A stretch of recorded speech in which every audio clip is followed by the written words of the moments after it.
ទម្លាប់7ប៉ះពាល់ដល់សុខភាពផ្លូវចិត្តជំងឺបាក់ទឹកចិត្តបណ្ដាលមកពីកត្តារួមផ្សំជាច្រើនដោយលើសពីសមត្ថភាពដែលខ្លួនអាចគ្រប់គ្រងបានដូចជាបាត់បង់ការងារមនុស្សជាទីស្រឡាញ់បំផុតចាក់លោកឬមានវិបត្តិហិរញ្ញវត្ថុជាដើមបន្ថែមពីនេះ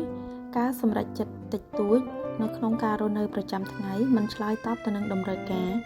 បានធ្វើឲ្យប៉ះពាល់ដល់សុខភាពផ្លូវចិត្តដូចគ្នាបទពិសោធន៍ក្នុងការរស់នៅប្រចាំថ្ងៃទម្លាប់នៃការប្រើប្រាស់ប្រព័ន្ធផ្សព្វផ្សាយសង្គមរួមទាំងវិធីសាស្ត្រនៃការរស់នៅប្រចាំថ្ងៃក៏ជាចំណែកឆ្លុះបញ្ចាំងអំពីសុភមង្គលខណៈមនុស្សមួយចំនួនមិនចាប់អារម្មណ៍ត្រង់ចំណុចសាមញ្ញៗទាំងនោះនៅឡើយយ៉ាងណាមិញកត្តាប្រឈមក៏ទម្លាប់មិនល្អដែលបានកើតឡើងសុទ្ធតែអាចកែខៃឬផ្លាស់ប្ដូរបាន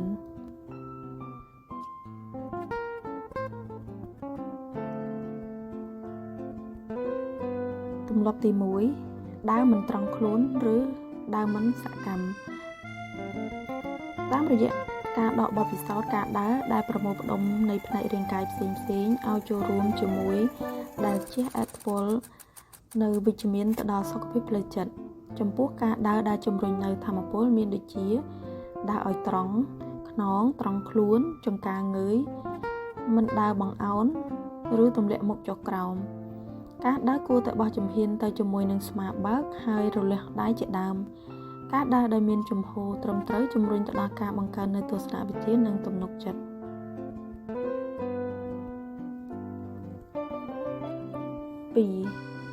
ថតរូបគ្រប់កលៈទេសៈ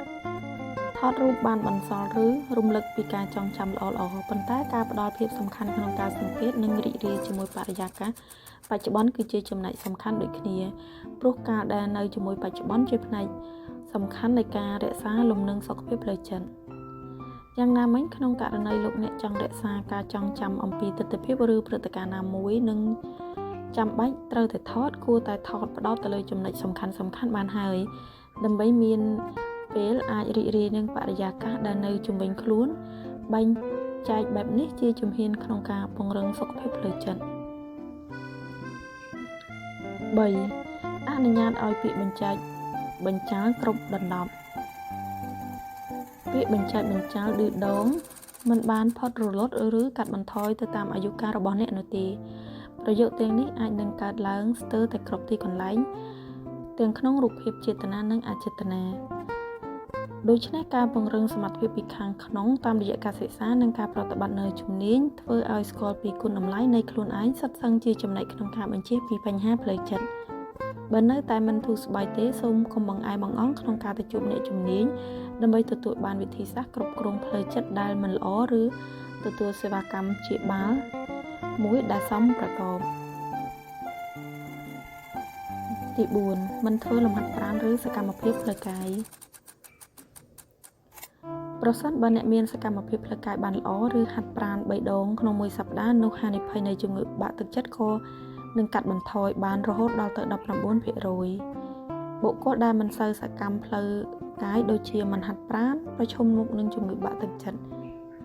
ហើយដំណោះស្រាយនោះគឺព្យាយាមធ្វើចលនា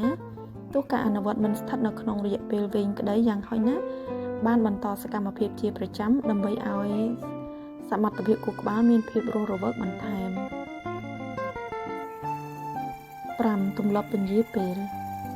គិតទៅដល់កិច្ចការដែលនៅសល់ស្រកេកស្រកាក់វាពុំបាននាំ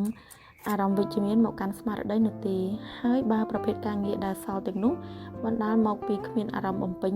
ភារកិច្ចឬខ្ជិលធ្វើនិងធុញទ្រាន់ជាដើមហេតុផលទាំងនោះពុំបានឲ្យលោកអ្នកមានអារម្មណ៍ល្អឡើយយ៉ាងណាមិញប្រសិនបើអ្នកគេចវេសពីការងារដែលអ្នកហាក់មានក្តីបារម្ភព្រួយថានឹងបរាជ័យបន្ទាប់ពីធ្វើរួចឬផ្ដល់នៅអារម្មណ៍ធុញថប់ទោះទម្លាប់បញ្ជាពេលនឹងកាន់តែរីករាលដាលវាជាដំណោះស្រាយនៅក្នុងបញ្ហាគឺស្វែងរកសកម្មភាពដែលបន្ថយភាពតានតឹងបន្តិចបន្តួចរួចបន្តបំពេញការងារឲ្យចប់ដែលសកម្មភាពទាំងនោះដូចជាលេងកីឡាស្ដាប់តន្ត្រីនិងធ្វើលំហាត់ប្រាណជាដើម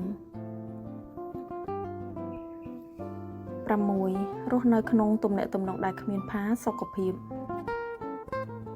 ការទ្រាំបន្តជាមួយទំនាក់ទំនងមួយដែលគ្មានផាសុកភាពបានរុញច្រានឲ្យមនុស្សធ្លាក់ទៅក្នុងជំងឺបាក់ទឹកចិត្តថប់បារម្ភបាត់បង់ការស្គាល់ឬផ្ដល់គុណតម្លៃចំពោះខ្លួនឯងដោយហេតុផលថាដៃគូដែលនៅក្នុងទំនាក់ទំនងមិនល្អតែងតែធ្វើឲ្យភាគីម្ខាងទៀតមានអារម្មណ៍ថាមិនល្អគ្រប់គ្រាន់អសមត្ថភាពឬក៏មានអារម្មណ៍ថាខ្លួនឯងអាត្មានិយមជាដើមដូច្នេះត្រូវពិនិត្យនិងផ្ទៀងផ្ទាត់អំពីប្រភេទនៃទំនាក់ទំនងជាប្រចាំថាតើមានការប្រើពាក្យពេចន៍រំលោភបំពានគ្នាដែរឬទេមានការគោរពគ្នាដែរឬទេ7សោះក៏ក្រោះក្នុងការរស់នៅការសិក្សាមួយបង្ហាញថាសំណើចជះផលវិជ្ជមានទៅដល់រាងកាយរួមទាំងបញ្ចូលទាំងសុខភាពផងដែរសំណើចជាឱសថសម្រាប់ព្យាបាលអ្នកជំងឺបាក់ទឹកចិត្តនិងអ្នកមានអារម្មណ៍ថាថប់បារម្ភទាំងនេះជាហេតុផលបង្ហាញឲ្យឃើញថាការរកភាពរីករាយដាក់ខ្លួនឲ្យបានច្រើនជារៀងរាល់ថ្ងៃជាចំណុចសំខាន់ក្នុងការពង្រឹងសុខភាពផ្លូវចិត្តក្រៅពីវិនិយោគពេលធ្វើបំពេញការងារប្រចាំថ្ងៃលោកអ្នកគួរតែចំណាយពេលជាមួយមិត្តភ័ក្តិគ្រួសារឬក៏នៅជាមួយនរណាម្នាក់ដែលអាចផ្ដល់នូវស្នាមញញឹមរាល់ពេលនៅក្បែរនិងការចំណាយពេលខ្លះទៅមើលភាពយន្តកម្សាន្តជាដើមបន្ថែមពីនោះការថែទាំខ្លួនឯងគឺជារបៀបរស់នៅមួយដែលរក្សានៅទម្លាប់ល្អជំរុញសុខភាពផ្លូវចិត្តក៏ដូចជាសុខុមាលភាពទូទៅការថែទាំខ្លួនទៀតសោតគេអាចធ្វើឡើងតាមរយៈសកម្មភាពដូចជាសម្រាប់បានគ្រប់គ្រាន់គេញ៉ៃបានស្ងប់ល្អ